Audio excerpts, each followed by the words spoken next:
It's the last day today. It's the final lap of the great general elections of 2019. The great festival of democracy will finally get over by the end of the day today.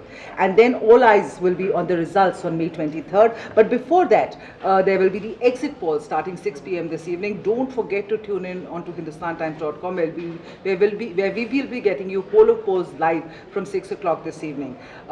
In the meantime, let's look at the scenarios. And, we are in his last campaign rally, Roshan, Vinoda with me. In his last campaign rally, Prime Minister Narendra Modi had said, "Ab ki baar 300 par." The exit polls will be out this evening, Roshan. Which way do you see the winds blowing? I mean, do you see a lot of optimism and a lot of bravado in Prime Minister Narendra Modi's "Ab ki baar 300 par" comment at his last rally? See, no politician before the results are out would compromise with the bravado. It's a part of the political exercise. As to which way the wind is blowing, which way it is not, even professional pollsters in this country have gone wrong many times. 2014 exit polls were wrong, but it was a question of magnitude. But both in 9 and 4 exit polls have been wrong, even on the question of direction. So until the 23rd, we have absolutely no way of saying with certainty as to which way the wind is blowing. I think the good thing is now we are finally entering from the realm of possibility and scenario building to 23rd, where one would actually get to talk about concrete things. Exactly. This was a fairly long drawn out election, sir. And you've travelled the length and breadth of this country. In a lot of states you've travelled extensively, including Punjab most recently. How do you see? What are you expecting as a person who's been on the ground? What are you expecting will happen come May 23rd? I mean, as a principle, I never predict elections. I only report on trends and with a perspective. As Roshan was saying a short while ago, you see, this is an election very different from the 2014 election. 2014 election was a single horse race of Mr. Narendra Modi because the Congress was not contesting. It had lost the election even before it entered the fray. Correct.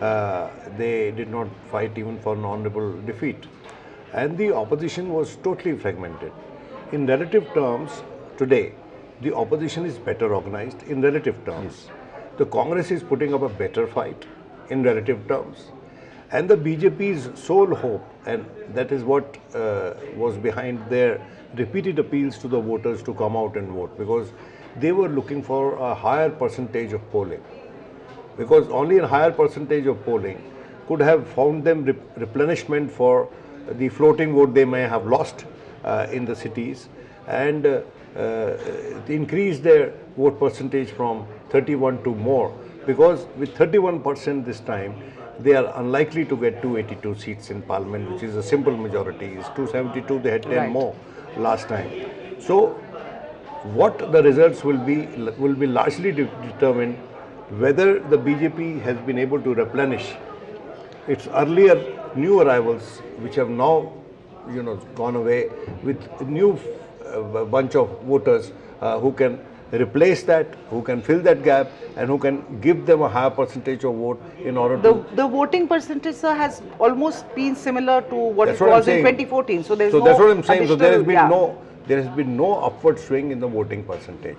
And I was actually once asking Roshan, who does the numbers, that it seems that the vote percentage in the cities actually has dipped, but when I saw the figures, at some places it has gone marginally up, but at many other places it has gone considerably down. So this is not a good news for BJP, which is essentially a party that draws maximum strength from the urban areas. And this time there is a lot of discontent and a lot of realignment of social forces in the countryside for them to be hoping for a major gain. I want to talk about, since you talked about data, if the BJP, I mean in the Hindi heartland, which is what a lot of people are saying and a lot of pollsters are saying and psychologists are saying, that from the near sweep in 2014 in the Hindi heartland, this time round the numbers are likely to go down for the BJP, even marginally, anti-incumbency, a host of other factors in play. In case of a loss, a sizable loss in the Hindi heartland, do you think that the numbers, I mean, what are the numbers saying? Do you think that the gains can be made, as much gains as they lose here in the Hindi heartland in states like West Bengal and Odisha, where they are putting a lot of where energies, the Bharatiya Janata Party? See, there are two ways to look at it. One can of course not say how much exactly will the BJP get in West Bengal and in Odisha. But if you look at their performance in 14, they won 26 out of 26 in Gujarat, they won 25 out of 25 in Rajasthan, they won 4 out of 4 in Himachal, they won 5 out of 5 in Uttarakhand, they won 12 out of 14 in Jharkhand, they won 27 out of 29 in Madhya Pradesh, 10 out of 11 in Chhattisgarh, 7 out of 7 in Delhi, 73 out of 80 in Uttar Pradesh. That, you do not have to be a pollster to say with a reasonable degree of confidence is an extremely difficult feat to repeat. Absolutely. Even if your vote share were to remain the same and all that, Yeah, it's very basically, difficult. yeah. The assembly elections which have happened there in Rajasthan, Chhattisgarh, Madhya Pradesh, Gujarat have told us that the BJP is vulnerable. It might still end up as the largest party, but the margin is bound to reduce.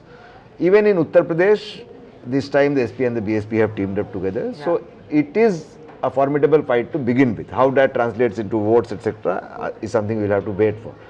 Now, I do not think the BJP itself is fancying chances of storming into majority in both West Bengal and Odisha. Correct. So West Bengal is 42 seats, Odisha is 21 seats, 63. Unless they do exceptionally well in Bengal and Odisha. I went to report in Bengal. I think even the BJP's own people have slightly conservative ideas about their success in Bengal compared to what the leadership has been claiming. But like I said, it is the leadership's job to sort of pump up the cadre before the elections. I think the key question would be how much does the BJP lose in Uttar Pradesh? If they manage to stay close to where they were in Uttar Pradesh compared to 14, then they might bank on Bengal and Odisha. If they suffer a big dent, there is absolutely no way Bengal and Odisha would even come close to making up the numbers, compensating their losses. He says, that Uttar Pradesh is the key. Obviously, it's the key. You've travelled extensively in Uttar Pradesh. The Mahagathbandhan of SP, BSP, RLD is a formidable coalition and a formidable Gathbandhan that is there. What are the social engineering that they're talking about? Even BJP is talking about a social engineering. Even the Gathbandhan is talking about a social engineering. The transfer of votes, some say, will happen between BSP, SP, BSP, may not happen in its complete form.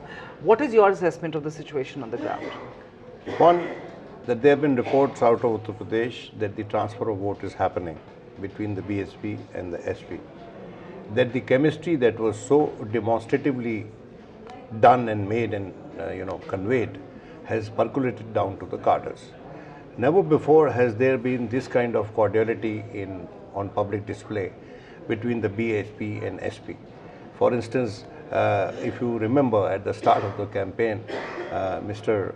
Akhilesh Yadav said, any attack on Mayawati shall be perceived an attack on me. Yeah. Then he made sure that his father shared the stage with Mayawati. Now, these are things which count a lot. And a great optics for the cadres, yeah. Secondly, there has been an assessment coming from the ground by sincere people, serious scholars and sociologists, that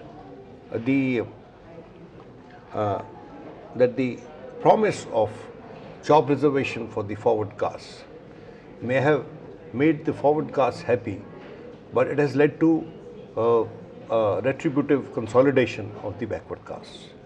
And there have been reports also of the split in the Parsi vote, which normally goes to the BJP on account of their distrust of the Yadavs within the scheduled caste community. So there are mixed reports coming, but the crux of what we are getting from the ground in Uttar Pradesh is that the Mahagathbandhan is not a push away, that Mahagathbandhan could end up pushing away the BJP. Now, I'll have to wait until 23rd to see that happening. But the reports coming from the ground are not disappointing, and the BJP too, for instance, even in Lucknow, Mr. Rajnath Singh may well win, But from Lucknow, I had a very serious friend of mine speaking to me, and he said that nearly over a lakh of the Sindhi vote in Lucknow, has gone to Shatrughan Sinha's wife. She comes from the Sindhi community. Right. And also, the caste vote has got split between the BJP and Poonam. Yeah. Now, I do not know how true it is, but even if it turns it into a close fight, it will be interesting. It will be interesting. It will be interesting in a BJP bastion, that what quantum of votes can be moved by the face and the identity of a candidate, even in a city like Lucknow. Right. Even amongst there has been a split. There are public demonstration of disagreement between leaders of the Shia community, which has traditionally been with the BJP. And one prominent Shia leader, and I won't name him, he said that when they talk about Muslims, they can't distinguish by name a Shia from a Sunni. So these things have happened in the course of the election campaign, even in Lucknow. So we'll have to see. I just you want see, to, otherwise, I must say that the BJP supporter, I would like to draw a comparison. Comparisons are always odious, I accept. But I like to draw a comparison between what happened during the Punjab elections vis-a-vis the Aam Aadmi Party. The Aam Aadmi Party support base was very voluble. You see, they got the radical left which joined them. They got the radical Akali who was disenchanted with the Badal family's profligacy and the dominance of the party. And they got people from outside, their outside supporters, the NRIs who came and they were very voluble. And even otherwise, the Aam Aadmi Party was a very voluble party. So the airwaves were thick with slogans for support for them, you know. And the Congress support base was silent.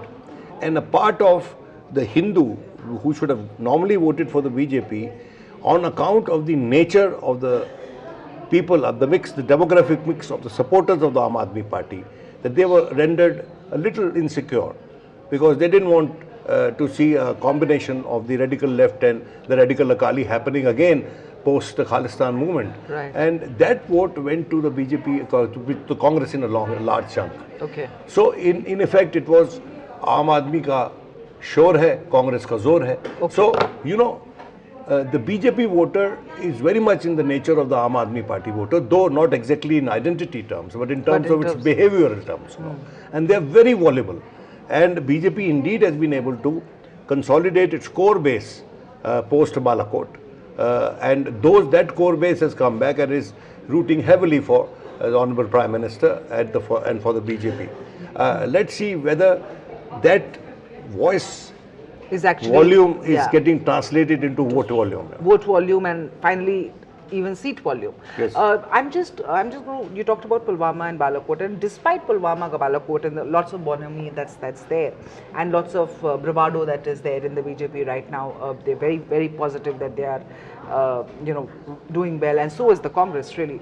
But my question really pertains to the fact that there is a very, given the dynamics of UP in the play, there's a very voluble chance, or there's a very strong chance that BJP slips before 200, under 200. If that happens in the final arithmetic that comes into play on the 23rd, what are the things that we could look out for? If, and there is a big if the BJP stays below 200, I think it will be extremely difficult for them to form the government, because the BJP's allies today, it is not the same BJP as even in 14. Right. So they essentially have the JDU, they have the Shiv Sena, and they have the Akalis. That's it, not much. Because the other allies or the other parties, really, it's almost like everyone else is sort of together, but there is a other ally is ADMK, and nobody expects them to do better. Nobody so if they expects them stay to do below better. 200, then their best case scenario, even with the other NDA allies, would be somewhere so around then the federal front, or talks of a federal front, or talks of a anti-BJP, anti-Congress federal front, and talks of a UPA, comeback in the form of garnering more allies and getting more post-poll alliances in place, which Chandrababu Naidu has been trying for a long time. Those are the two options available to us. How realistic is the chance of a federal front, which KCR has been mooting? He's been going around meeting the Kerala Chief Minister. See, this election, as both Mr. Modi and his and leaders in the opposition have pointed out again and again, I think are essentially about the fact whether Mr. Modi gets to be the Prime Minister again. He has himself made an election into a referendum on that issue. So has the opposition. Mr. Modi wants the BJP to go past the majority mark or close to it, or like you said, 300.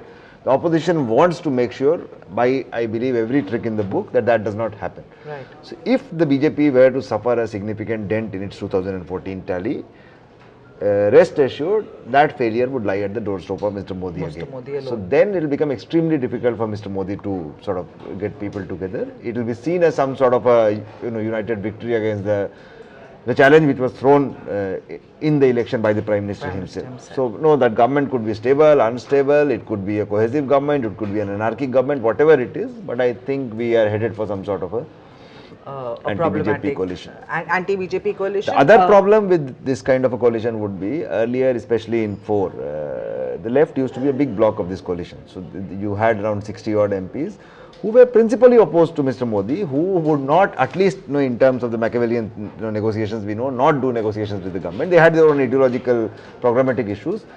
This time that left bloc is not going to be there in those big numbers. So any government which comes into place, if, and there's a big if, the BJP goes below 200, would be susceptible to a lot more pulls and pressures than I think what we saw in 2004.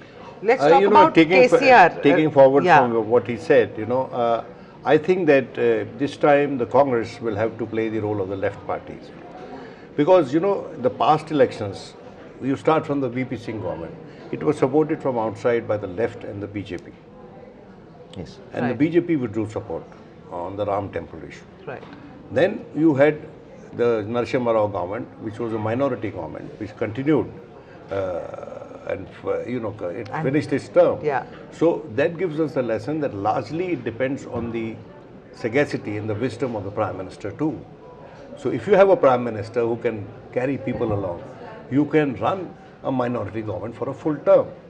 And then we had the experience of Deve Gowda government and the Indra Gujral government, which fetched a lot of opprobrium for the Congress party when it comes to them being part of a coalition. That both these governments were toppled by the Congress, where it withdrew support. Now let's come to what we saw during Manmohan Singh's time. Congress did successfully run a coalition for 10 years during Manmohan Singh's time. Right. And that was largely on account of the left. I mean, first there was this Hari Surjit was alive. And Hari Surjit was though he was a committed Marxist, he was at the same time a great pragmatist. And he was not a dogmatic Marxist like Prakash Kairat, who succeeded him as General Secretary of the CPM. So today you have Mr. Yechuri, whose numbers won't be counting much in Parliament. Right. So the Congress will have to play the role of the left. Which is both in terms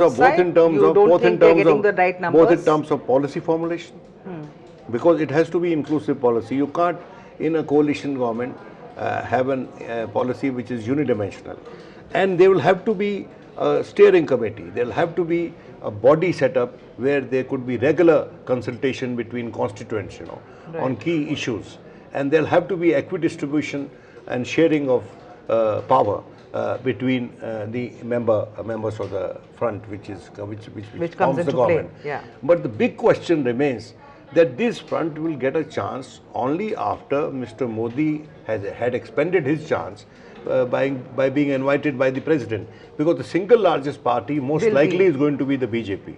And BJP as the single largest party is most likely to be invited by the president. And if he's able to cobble up, he may be able to cobble up the allies. He may be able to cobble up, but my fear is that the BJP's level of acceptability amongst other political parties today is no better than the 1996 acceptability, when even someone like Vajpayee could not get additional numbers.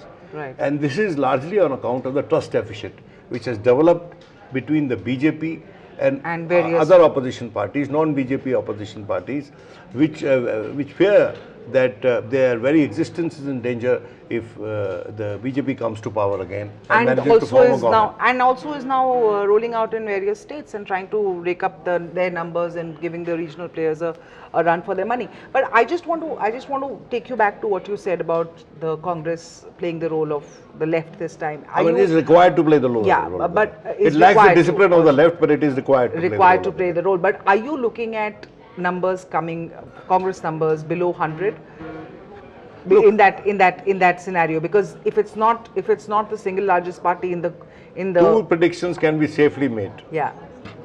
That the BJP's tally will come down and the Congress's tally will go up. Right. No, it depends on your From prediction. 44. Actually, neither neither would BJP entirely lose the mandate, neither will Congress entirely gain a mandate. You know. So that is the most likely situation. I may be wrong, but as of today, it is sheer common sense to infer that. What is your advice to our viewers? And this is my last question. How should they take the exit polls? Another part of the election drill. Just a part of the election. Using a cliche. Exit polls are not exact polls, you know. And they are basically something on which television time feeds. 24/7 television feeds on these kind of speculative numbers and these kind of these kind of exercises. Because in my personal view, I don't think India is the fit country for a science like psychology. Because in India, elections are too complex and they are fought at different tiers, at different levels, you know. A constituency which is removed from the another constituency by just about 10 kilometers. The character of that constituency is entirely different. Yeah. So there are 543 elections happening in India. Have happened. There are 543 elections have happened. And India has never looked more federal than it looks today, because every single state in our country has a face of its own. Right. And it is being offered a national face by the two national parties. And on that warning from Vinod, it's sort of a health warning for exit polls for our viewers. But do tune in to our poll of polls, which is the poll of all the exit polls. We bring you the updated numbers, the consolidated numbers. You don't have to go to 5 different places for 5 different updates on what different exit polls are saying. Do tune in to HindustanTimes.com from 6 p.m. this evening to watch and to get live updates of all the numbers, all the number crunching from all the psephologists, all the various pollsters. We bring you all live from 6 p.m. onwards today. Do tune in. Thank you.